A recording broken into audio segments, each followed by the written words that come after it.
कितना बड़ा कारण मानते हैं? पंजाब का नाम लेते हैं कि भाई ड्रग्स का बहुत। अग्निवीर एक बहुत ही बेकार सी स्कीम है। मुझे नहीं पता कि ये ईगो ड्रिवन है, मतलब किसी की ईगो थी कि मेरे को ये करना ही है, दिखाना ही है, मैं चेंज में करूं, या ये फाइनेंस ड्रिवन है कि इनके पास पैसा ही नहीं था और इन्होंने सोचा कि भाई अब सबसे अच्छा सैनिक आता है डिफिकल्ट एरियाज, क्योंकि वो कठिनाई सहन करने का आदी है। इसीलिए जैसे चाहे वो गुरखा है, चाहे डोगरा है पहाड़ी इलाके से, चाहे लद्दाखी है, या जैसे पहले साउथ हरियाणा पानी वानी था नहीं, बड़ी मुश्किल जिंदगी थी, तो अंग्रेज बड़ा खुश होता था यहाँ से रिक्रूट कर। तो एक ड्रग्स को कितना बड़ा कारण मानते हैं? पंजाब का नाम लेते हैं कि भाई ड्रग्स का बहुत बड़ा इशू है, कई बार इसको उड़ता पंजाब का संज्ञा दी जाती है। तो लगता है कि ड्रग्स ने भी कहीं ना कहीं यूथ के अंदर वो जो उसकी यूथ वाली जो स्पिरिट है उसको कहीं ना कहीं खत्म कर। पहला बेइंसाफी ये कि जो सैनिक वाली तनख्वाह ना दे के सैनिक वाला काम करवा रहे हो आप इनसे। दूसरी बेइंसाफी क्या है कि अब आप इनको वो जो उसको सैनिक को बेनिफिट थे, जैसे मान लो मैं कोई डिसेबिलिटी हो गया, चोट लग गई, वो हो गया, जिंदगी भर नकारा हो गया, तो उसको डिसेबिलिटी सिविल एम्प्लॉय को भी है, फौजी को भी, इनको नहीं है। इनको वन टाइम, तुम्हें वन टाइम पेमेंट होएगी और उसके बाद गुड बाय।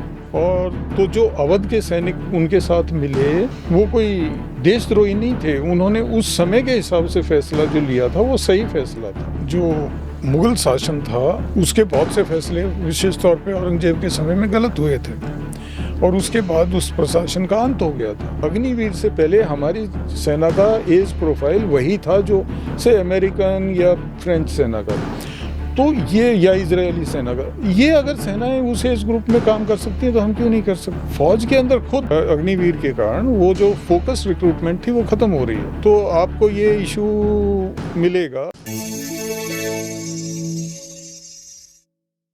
नमस्कार, मेरा नाम है सत्संग, द हरियाणा टॉक्स में आपका स्वागत है। आज स्टूडियो में हमारे विशेष मेहमान हैं कर्नल योगेंद्र सिंह। आप मिलिट्री हिस्टोरियन हैं और आपने काफ़ी सारी किताबें भी लिख रखी हैं। तो कर्नल साहब से आज हम एक ज़रूरी मुद्दे पे बात करेंगे। अभी इंडियन आर्मी ने अपील की है पंजाब के युवाओं से कि सिख आर्मी को आप ज़्यादा से ज़्यादा नंबर में ज्वाइन कीजिए। ऑब्वियसली इसके पीछे कारण है कि जिस तरीके से खास करके अग्निवीर स्कीम के बाद जो सिख रेजिमेंट में ज्वाइन करने वालों की तादाद जो है वो काफ़ी कम हो गई है। इस ज़रूरी मुद्दे पर हम कर्नल साहब से बात करें। कर्नल साहब, आपका बहुत बहुत स्वागत है। नमस्कार। कर्नल साहब, सिख रेजिमेंट नाम लेते ही वीरता, शौर्य, साहस और पराक्रम, पता नहीं क्या क्या एडजेक्टिव्स दिमाग में आते हैं। और शायद 19th सेंचुरी में 1860 के आसपास सिख रेजिमेंट बनी, जितना मैंने गूगल पे पाया। बाकी तो आप हिस्टोरियन हैं मिलिट्री के, आप खुद भी एक फौजी अफसर हैं, तो आप ज़्यादा बताएंगे। तो थोड़ा सा पहले हमें सिख रेजिमेंट के बारे में थोड़ा आप बताइए, दर्शन करवाइए, सिख रेजिमेंट क्या है, ताकि हमारा जो युवा है वो भी तो जाने ना। देखो, ये जो इसकी शुरुआत होती है लाहौर दरबार महाराजा रंजीत सिंह जो हुए हैं उनके शासन का जो ऑफिशियल नाम था वो लाहौर दरबार था। तो लाहौर दरबार की जो फौज थी वो जब अंग्रेज़ों ने उनको हरा दिया, जो युद्ध हुए 1847 से और 1849 तक, 2 साल में कई युद्ध हुए और उन्होंने हरा दिया, और जो आज जिसको हम पंजाब कहते हैं उसके ऊपर उनका अधिकार हो गया। तो उसके बाद उनके जो सैनिक थे, महाराजा रंजीत सिंह की फौज के जो सैनिक थे, उनको कई जगह से ऑफर हुए थे कि भाई आप हमारे साथ ज्वाइन कर लें, क्योंकि वो एक अच्छी वेल ट्रेंड सैनिक थे। तो उनमें से जो पूर्वीय या हरियाणा वगैरह बहुत इन सब जगहों से थे उनकी फ़ौज में, वो लोग तो उन्होंने तो दूसरे ज्वाइन कर लिए, लेकिन जो सिख एलिमेंट था, जो सबसे बड़ा एलिमेंट तो सिख ही था उनका, उन्होंने जो है ये ब्रिटिश आर्मी ज्वाइन किया। तो वहाँ से आप सिख रेजिमेंट की शुरुआत मान सकते हैं। तो ये लगभग 1860, ठीक कह रहे हैं आप, तो 1860 के आसपास हाँ, सिख फॉर्मली बनना शुरू हो गया। फॉर्मली एक सिख रेजिमेंट उस समय की जो बंगाल आर्मी थी उसका हिस्सा बन गई जी। और उस समय तो जो पाकिस्तान वाला पंजाब है, हमारे वाला पंजाब है, हरियाणा है, हिमाचल है, ये सब एक ही तो पंजाब था। हाँ, मतलब हमारा तो देखो ये है कि अगर आप कल्चरल स्पेस की बात करेंगे तो हरियाणा कभी पंजाब नाम के कल्चरल स्पेस का हिस्सा नहीं रहा है। आपकी भाषा अलग है, आपके बहुत सारे ट्रेडिशंस जो हैं, रीति रिवाज वो अलग हैं। आप जिनको अपने आइकॉन मानते हैं, जैसे फॉर एग्जांपल वहाँ पे सिख गुरुओं का काफ़ी प्रभाव रहा है।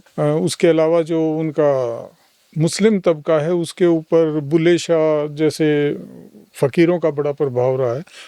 इनका हमारी तरफ प्रभाव नहीं रहा है। तो जब हम पंजाब की बात करते हैं तो जो कल्चरल स्पेस है पंजाब का वो सतलुज के पश्चिम का ही है और वो फैलता है फिर सिंधु नदी तक। 1860 में आपने बताया कि फॉर्मली सिख रेजिमेंट की एक तरह से स्थापना होनी शुरू होती है या वो एग्जिस्टेंस में आ जाती है जिस रूप में हम देख रहे हैं। उसके बाद हमारा देश तो वैसे 1947 में आज़ाद हुआ और उसके बाद भी जितने भी युद्ध हुए वो एज इंडियन आर्मी सभी ने लड़े, जिसमें सिख रेजिमेंट भी थी। लेकिन उससे पहले एक बड़ा इम्पोर्टेंट युद्ध होता है जिसको याद किया जाता है, जिसके ऊपर फिल्म भी आई थी, बैटल ऑफ सारागढ़ी 1897 के अंदर, जिसमें बताते हैं कि शायद 21 ही सिख जो सोल्जर्स थे और उन्होंने लोहकाट किले को और एक किला और था, उन दोनों को उन्होंने मतलब बचाए रखा आखिर तक। और जो लड़ने वाले थे अफगान थे शायद, वो 10,000 नंबर बता रहे, नंबर डिफरेंट भी हो सकते हैं। तो वो क्या कहानी थी? जो एक तिराह नाम का एरिया है, इसमें अभी भी आपको एक बड़ी इंटरेस्टिंग बात बताऊं कि आज के दिन भी पाकिस्तान आर्मी उस इलाके में एक ऑपरेशन कर रही है, वहाँ पे जो विद्रोह हो रहा है उसके खिलाफ।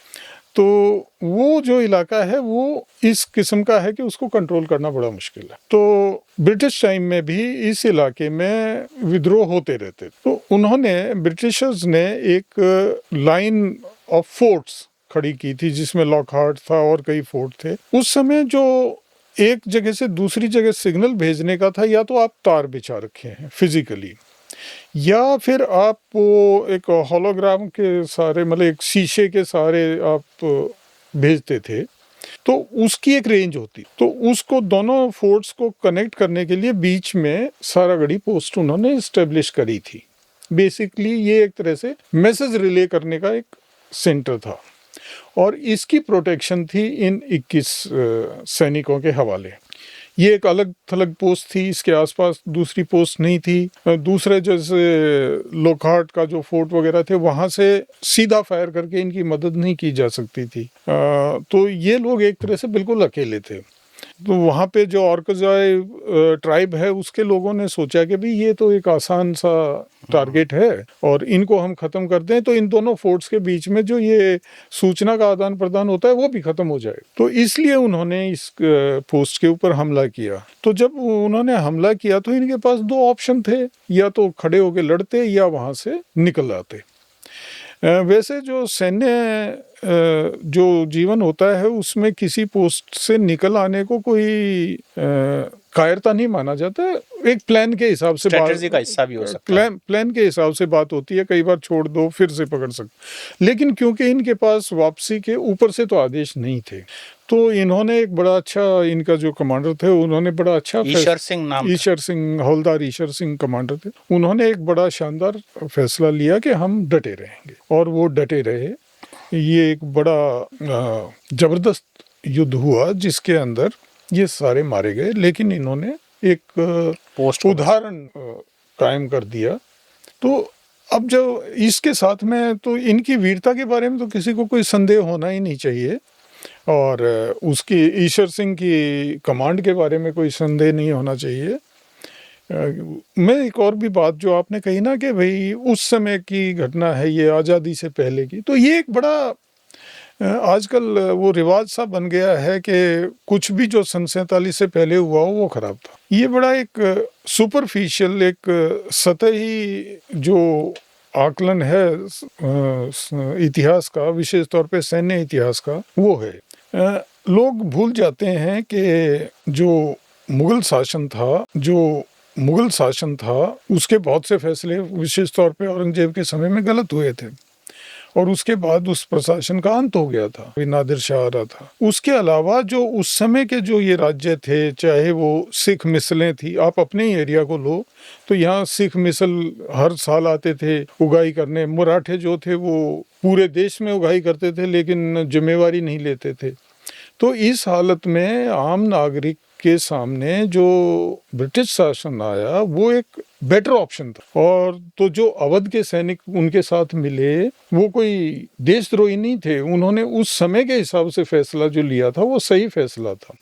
उसके बाद 1857 में उनके साथ अंग्रेजों का संबंध विच्छेद हो गया क्योंकि अंग्रेजों ने गलतियां की जो उनके साथ, जो उनकी टर्म ऑफ सर्विस थी, और इस बात को हम जोड़ेंगे आज वाली बात से, जो टर्म ऑफ सर्विस थी वो उन्होंने कमज़ोर करी। वो कमज़ोर करने से उन सैनिकों के दिल में ये बात तो सही उभरी कि तो ये जो है ईस्ट इंडिया कंपनी, जो ब्रिटिश कंपनी थी, वो हमारे साथ ईमानदारी से बर्ताव नहीं कर रही है। और यही एक, बहुत से कारण थे और भी, लेकिन ये एक मोटा कारण था जिसके कारण 1857 में सैनिकों ने विद्रोह किया। उसके बाद जो है, जो रिक्रूटमेंट बेस था वो बदली होता है। फिर जिसको हम पंजाब कहते हैं, इसके अंदर से रिक्रूटमेंट फौज की होने लग जाती है। और अवध वाले जिन्होंने ब्रिटिश शासन को स्थापित करने में बहुत बड़ा योगदान था, वो वहाँ से कम हो जाती। तो यहाँ से जो है, इसके बाद से आप देखेंगे कि उन्होंने, अंग्रेजों ने 1857 वाली गलती नहीं दोहराई। जो टर्म ऑफ सर्विस थी वो लगातार बेटर होती रही। जो सैनिक उस समय गया, भारत की सेना हमेशा से वॉलंटियर सर्विस रही है, तो वो वॉलंटियर ही गए। और आज अगर आप रिकॉर्ड निकाल के देखने शुरू करोगे तो लगभग हर एक घर से गए। तो इसका मतलब हर एक घर जो था वो देशद्रोही था। ये एक बड़ी सुपरफिशियल सी अंडरस्टैंडिंग हो जाती है। व्यक्ति समय के अनुसार फैसले लेता है। तो अब ये जो थे, खैर हम इस पे आते हैं कि इसके बाद जो सेना थी वो ज़्यादातर इधर से रिक्रूट हो रही थी। और ये जो रेजिमेंट्स बनी, चाहे वो सिख रेजिमेंट है, जाट रेजिमेंट है, ये जो, मतलब जाट रेजिमेंट का इतिहास और पुराना है, 1795 से शुरू होती है। लेकिन जो जाट रेजिमेंट, इसको बोलने पहले इसको दूसरा नाम था, बंगाल इन्फेंट्री की फलानी बटालियन। तो जाट रेजिमेंट तो नाम इसका उसके बाद ही आता है। ये जो राजपूत रेजिमेंट, जाट रेजिमेंट, ब्राह्मण रेजिमेंट बनी, चमार रेजिमेंट बनी। अहीरों की उस समय भी डिमांड थी कि हमारे को रिक्रूट किया जाए और हमारी रेजिमेंट बना जाए, आज भी है। तो ये कोई समाज का ऐसा टुकड़ा नहीं बचा था जो ब्रिटिश प्रशासन से जुड़ा हुआ नहीं था या जुड़ना नहीं चाहता था। सर, जब 1857 हुआ, मैं जब आज के पॉडकास्ट के लिए रिसर्च कर रहा था तो उसमें एक जगह लिखा हुआ आया कि 1857 में जब विद्रोह हुआ तो उसमें सिख रेजिमेंट ने ब्रिटिश का साथ दिया। हाँ, यस, पंजाब से बहुत रिक्रूटमेंट हुई। बहुत सी रेजिमेंट्स हैं भारतीय सेना की जिनका उद्गम वहाँ से है। 1857 का विद्रोह है, उससे वहाँ से 4 हॉर्स, जिसको आज के दिन 4 हॉर्स कहते हैं, शुरू में हडसन ने रेज की थी, हडसन हॉर्स भी कहते थे, बड़ी मानी हुई पलटन है, रेजिमेंट है आर्मर्ड की। वो कई ऐसी मैं बता सकता हूँ, सिंध हॉर्स कई उस समय की खड़ी हुई है।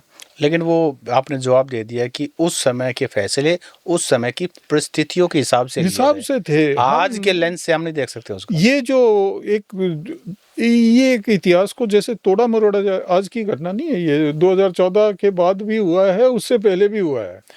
लोग अपने अपना ऊपर दिखाने के लिए वो ये नहीं सोचते कि इसका बाकी समाज पे क्या असर हो रहा है। तुम क्यों समाज को इतने हिस्सों में बांटना चाहते हो? क्यों नहीं एक सही विश्लेषण हो? जो ब्रिटिश साम्राज्य के दौरान जो गलतियां थी उनको उभारो, बिल्कुल उनका अध्ययन करो कि उन्होंने क्यों गलतियां की, लोगों को बताओ भी उन्होंने क्यों गलती, जो उन्होंने ठीक काम किए वो ठीक किए। लेकिन इसमें अगर इंटेंट पॉलिटिक्स करना हो तो फिर चीज़ों को तोड़ना मरोड़ना पड़ेगा। वहाँ से प्रॉब्लम होती है। जब हम इतिहास के साथ खेलते हैं ना, तो हम किसी ना किसी के साथ अन्याय करते हैं।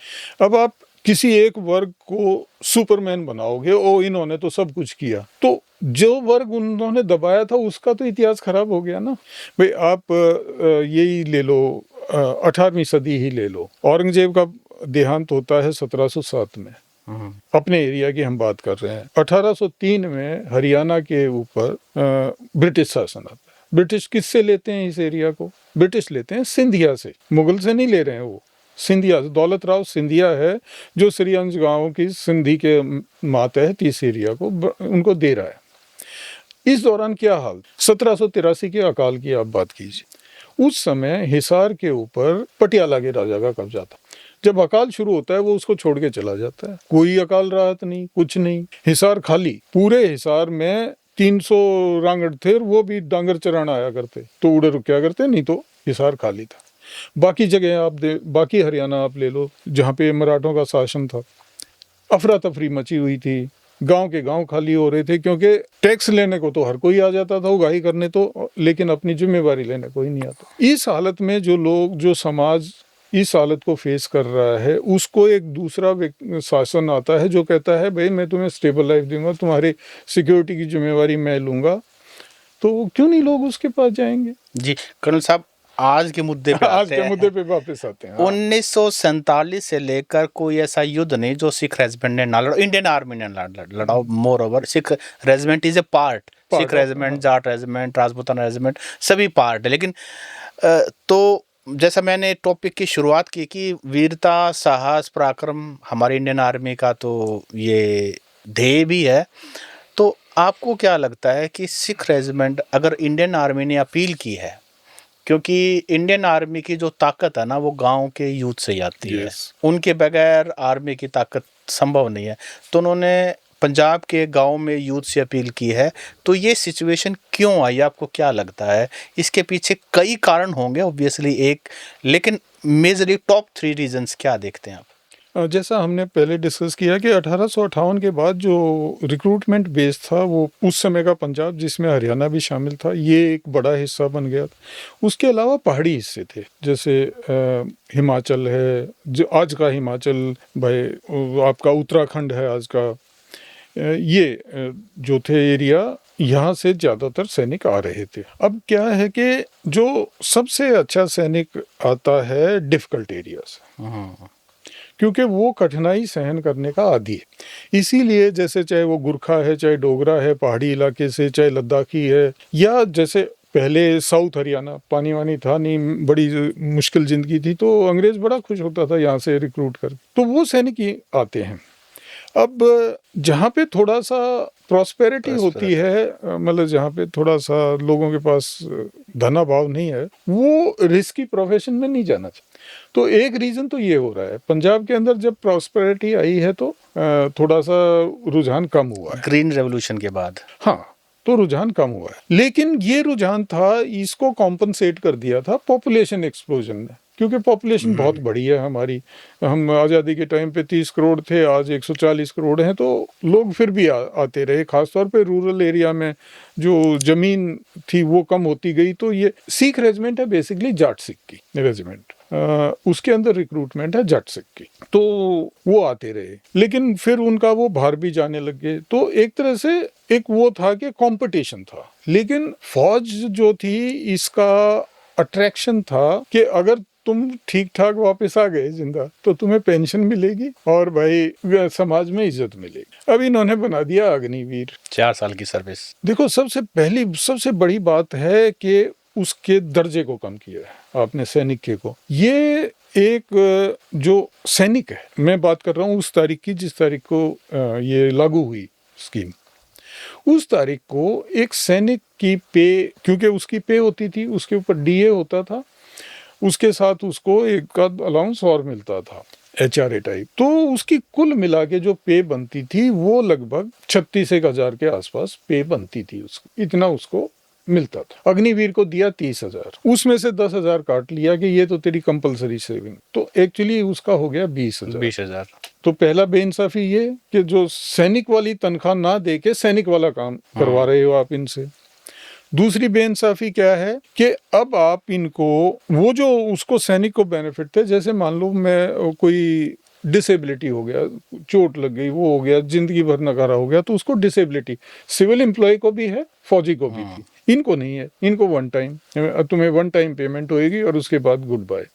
तो ये उनकी जो बाकी टर्म्स ऑफ सर्विस थी वो भी हल्की कर दी गई। अब वही बात है, जैसे हम कह रहे थे भी समय के अनुसार लोग डिसीजन लेते हैं, तो जब अंग्रेजों के समय के टाइम पे लोगों ने डिसीजन लिए थे, आज भी वही डिसीजन लोग ले रहे हैं। वो कह रहे हैं भाई इससे अच्छा तो कोई और ढूंढो, अगर कहीं और मौका मिलता है तो वहां जाओ, नहीं तो 4 साल बाद आगे फिर आप स्ट्रगल कर रहे हो। और देखिए, फौज जो होती है वो आपका, there is a thing called militarization of the साइके।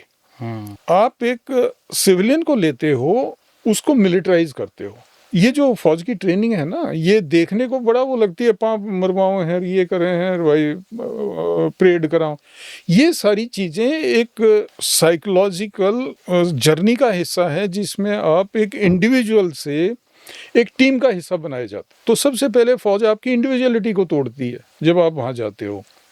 आपको वो कहते हैं भाई डट जा, तू तो सोचन वोचन का काम कोई और करेगा, लीडर करेगा, क्योंकि नहीं तो वो मानेगा नहीं लीडर की। अगर वो हाँ, आप सिविल में थोड़ा ही कोई उठ के चल पड़ेगा भाई, नहीं मैंने नहीं करनी, वहां पे आपको ना भी पसंद है तो भी करनी पड़ेगी। तो जो मिलिटराइजेशन ऑफ साइके है, ये इस व्यक्ति को 4 साल में कुछ हद तक बदल देगा जी। अब ये वापस आएगा, फिर से डीमिलिटराइज होएगा, फिर से सिविलियन बनेगा, इसको बड़ी तकलीफ होएगी। और तो ये जो है, ये स्कीम एक बड़ा रीजन है कि आज के दिन पंजाब में तो सिख रेजिमेंट के जो है, उसने पहले ये बात उठाई होगी उनके कर्नल ऑफ द रेजिमेंट ने कि जी मेरे पास आदमी, मेरे पास सूटेबल रिक्रूट कम आ रहे हैं। अब क्या है कि जो अग्निवीर की भर्ती है वो पैन इंडिया, भर्तियां पहले भी पैन इंडिया ही थी, लेकिन उसमें थोड़ा सा फर्क था। क्या फर्क था कि पहले जो था एक आरएमपी था, रिक्रूटेबल मेल पॉपुलेशन जी। ये एक वो होती है, आप इसको मोटे तौर पे न्यू मानो कि किसी भी जगह का लगभग 10% हिस्सा ऐसा होगा जो फौज में, पॉपुलेशन का, जो फौज में भर्ती होने लायक हो। मोटे तौर पे मैं बता रहा हूँ। अब इसमें से आप निकाल दीजिए, उस उम्र ब्रैकेट में हो जो रिक्रूट होती है, उसमें से फिर आप फीमेल्स को निकाल दीजिए, आप जिनके डिसेबिलिटी हैं उन सबको निकाल दिए, तो एक लिमिटेड नंबर बचता है जो फौज में जा सकता है। अब ये जो पहले क्या था कि ये प्रोपोर्शनेटली पूरे देश में बंटता था, तो जो पंजाब का हिस्सा आता था या हरियाणा का हिस्सा आता था, वो यहाँ से जो रेजिमेंटें रिक्रूट कर रही हैं उनमें बांट देते। तो मान लो आरएमपी में पंजाब का हिस्सा एक साल में 5000 आया, एक रफ फिगर ले रहा हूँ मैं, ये जरूरी नहीं कि ये फिगर करेक्ट हो, पर एक उदाहरण के लिए जी। उस 5000 में से मान लो सिख रेजिमेंट ने अपनी वैकेंसी जो प्रोजेक्ट करी हैं, वो प्रोजेक्ट करी हैं 1200, तो उस 5000 में से निकाल के वो उनको 1200 दे देते थे। 1200 चले गए पंजाब रेजिमेंट में भाई, 1200 चले गए सिख लाइट इन्फेंट्री में, तो 3600 बट गए और बाकी 1400 बांट दिए उन्होंने, बाकी में आर्टिलरी इधर उधर। अब क्या हो गया है कि आरएमपी के बजाय अग्निवीर की जो रिक्रूटमेंट है वो पैन इंडिया ओपन है। तो अब अगर वो ज्यादा लड़के कहीं और से क्वालिफाई करेंगे तो वहां के नंबर ज्यादा आएंगे। 4 साल बाद जब आप इनको रेजिमेंटों के हिसाब से सैनिक के तौर पे बांटना शुरू करोगे तो आपके पास कम होंगे, कम होंगे, कुछ कम भी हो सकते हैं, ज्यादा भी हो सकते हैं, हो सकता है कुछ जगहों से ज्यादा आए कुछ, तो पंजाब में वो कमी भी आ रही है। ये अग्निवीर का दूसरा असर है। तो क्योंकि वो जो फोकस्ड रिक्रूटमेंट थी वो अब इन्होंने डाइल्यूट कर दी है।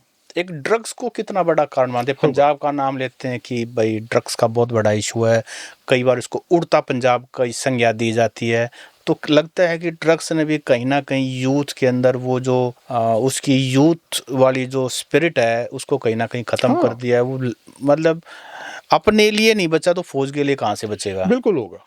ये एक मुझे एग्जैक्टली नहीं पता कि ये कितनी सीवियर प्रॉब्लम है, लेकिन बार बार इलेक्शन के दौरान भी वहाँ ये इशू बनता रहता है, तो शायद काफ़ी सीरियस प्रॉब्लम है पंजाब में ये, और इसका असर होगा। कल साहब एक और बात, सरकार, इंडियन आर्मी सभी एफर्ट कर रहे हैं कि इस तरह से सिख रेजिमेंट के अंदर, लेकिन आपको, क्योंकि आपका तो लंबा समय आप आर्मी में रहे हैं, तो ये मोर और लेस सभी रेजिमेंट के साथ ये इशू है, कई कम या ज़्यादा होएगा। आपको कल को जाट रेजिमेंट में भी मिलेगा, क्योंकि वो जो रिक्रूटमेंट पैटर्न है ना वो चेंज हो रहा है। अग्निवीर के कारण वो जो फोकस रिक्रूटमेंट थी वो खत्म हो रही है, तो आपको ये इशू मिलेगा। जो रेजिमेंट मोस्टली इधर से सैनिक लेते हैं नॉर्थ वेस्ट इंडिया से, उनमें सब में ये इशू आएगा। और इसका मुख्य कारण जो एकदम से जिसने कमर तोड़ी है वो अग्निवीर है। अग्निवीर बहुत ही बेकार सी स्कीम है। मुझे नहीं पता कि ये ईगो ड्रिवन है, मतलब किसी की ईगो थी कि मेरे को ये करना ही है, दिखाना ही है, मैं चेंज में करूं, या ये फाइनेंस ड्रिवन है कि इनके पास पैसा ही नहीं था और इन्होंने सोचा कि भाई, अब देखो बड़ा अजीब सी बात है। कल दिल्ली हाई कोर्ट का, कल की बात है ये, 27 जनवरी की, दिल्ली हाई कोर्ट का एक डिसीजन आया है, मेरे ख्याल में सीआरपीएफ के किसी जवान ने 10 साल से कम सर्विस में उसने अपनी एप्लीकेशन डाल दी, मुझे जाने दो, वो रिजेक्ट हो गई, तो कोर्ट चला गया कि जी मेरे को हक है, मैं छोड़ दूं।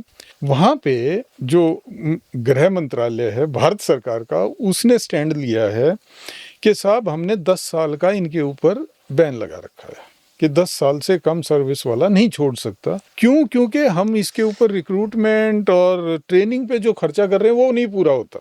अब आप देखिए कि आपकी जो सेंट्रल पुलिस है उसके अंदर आप कहते हो कि उससे जो उसके ऊपर हमने खर्चा पूरा करने के लिए 10 साल कम से कम चाहिए, या भगा रहे 75% को। हाँ, तो ये मतलब भाई होम अफेयर्स और डिफेंस उसी सरकार का तो हिस्सा है, करते तो वही मोरलेस सेम काम है, वो बॉर्डर्स पे करते हैं। हाँ, ये तो वहाँ पे तो आपको उसका जो ट्रेनिंग वगैरह रिक्रूटमेंट पे जो खर्चा है वो पूरा करने में 10 साल चाहिए, और यहाँ आपको इसका मतलब फौज की तो ट्रेनिंग है ही नहीं, इसमें कोई खर्चा ही नहीं है। तो कर्नल साहब सोल्यूशन पे आते हैं। सोल्यूशन क्या? देखो अब दो ही सवाल बचे। एक, इसका क्या सोल्यूशन है? दूसरा, अगर ये गैप फिल नहीं हो पाया तो क्या कॉन्सिक्वेंसेज हो? देखो जी, सोल्यूशन तो बड़ा स्पष्ट है। ये जो मानव जात है ना, ये पूरी दुनिया में है, पूरी दुनिया में अलग अलग किस्म के देश हैं।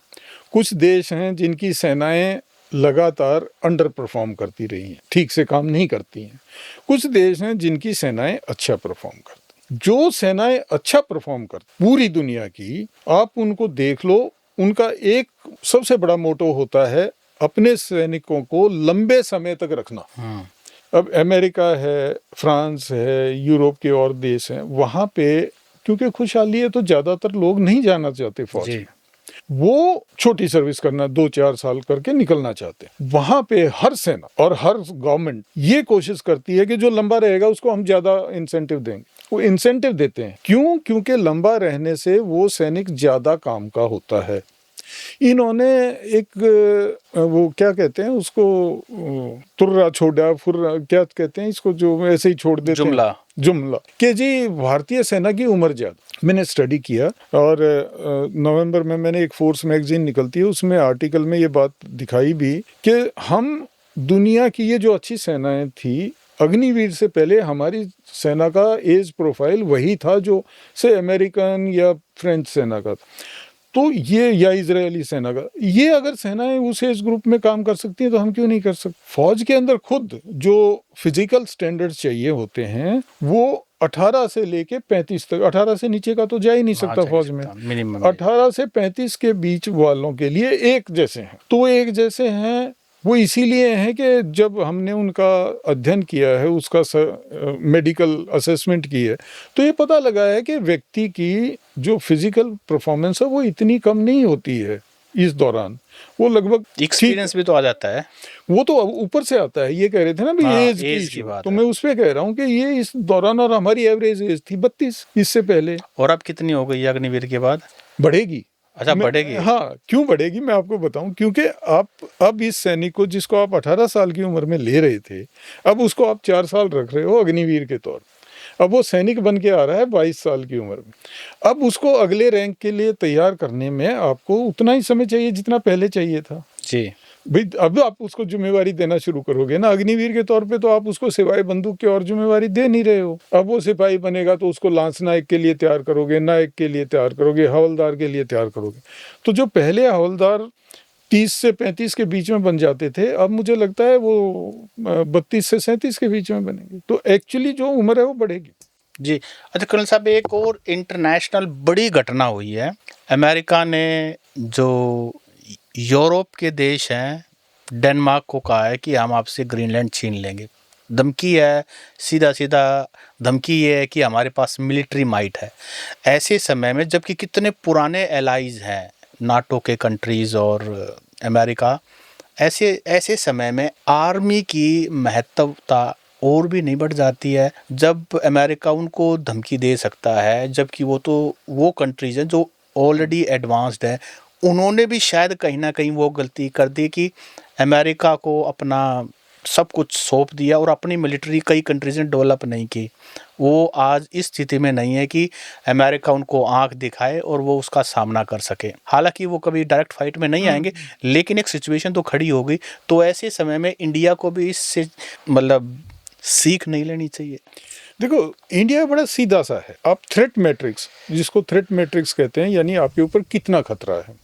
अगर दुनिया में कोई देशों का इंश्योरेंस करने वाली कंपनी होती तो वो आपका मैट्रिक्स ढूंढती कि भी थ्रेट मैट्रिक्स इंडिया का कितना है, तो ये हाई मिलता। कैसे?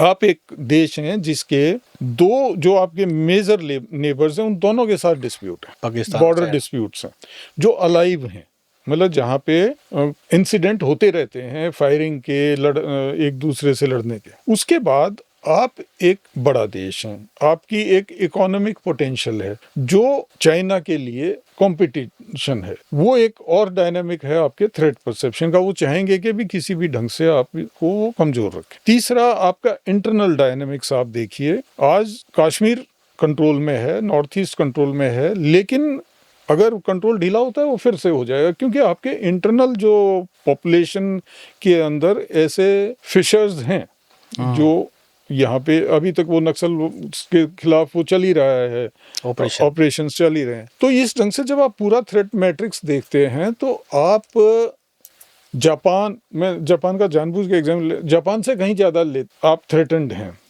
या आप टर्की से कहीं ज़्यादा थ्रेटेंड, लेकिन उन देशों का जो डिफेंस बजट है आपसे ज़्यादा है। यहाँ पे आप अपनी जीडीपी का 2% भी नहीं डिफेंस पे खर्च कर रहे हैं, तो आप पैसा खर्च नहीं कर रहे हैं और आप एक मजबूत डिफेंस सोच रहे हैं, तो बड़ा मुश्किल है।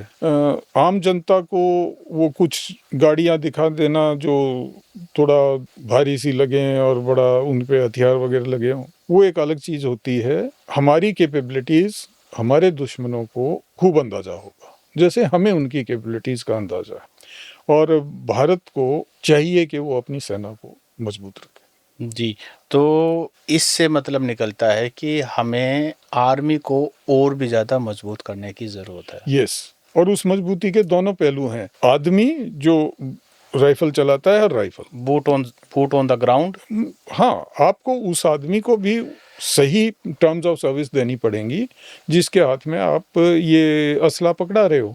उसका मोरल बहुत ज़रूरी है, अच्छा हो। आप उसकी टर्म ऑफ सर्विस को कमज़ोर कर दोगे क्योंकि आपके पास बहुत गरीबी है, तो लोग आते ही रहेंगे ये सोच के, और आपने उसको बना दिया एक कॉन्ट्रैक्ट वर्कर।